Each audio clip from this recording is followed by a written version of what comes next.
بسم اللہ الرحمن الرحیم۔ امام مالک بن انس نے نافع سے انہوں نے حضرت ابن عمر رضی اللہ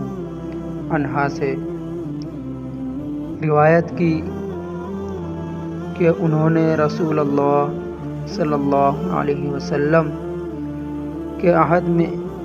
اپنی بیوی کو جبکہ وہ حائضہ تھی طلاق دے دی۔ حضرت عمر بن خطاب رضی اللہ عنہ نے اس کے بارے میں رسول اللہ صلی اللہ علیہ وسلم سے پوچھا تو رسول اللہ صلی اللہ علیہ وسلم نے ان سے فرمایا اسے حکم دو کہ وہ اس سے رجوع کرے، پھر اسے رہنے دے حتیٰ کہ وہ پاک ہو جائے، طہر شروع ہو جائے، پھر اس حیض آ جائے، پھر وہ پاک ہو جائے، پھر اگر وہ چاہے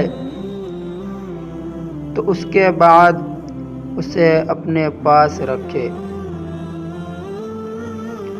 اور اگر چاہے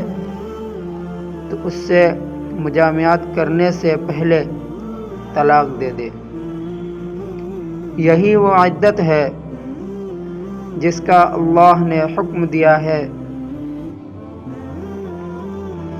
کہ اس کے مطابق عورتوں کو طلاق دی جائے، انشاءاللہ۔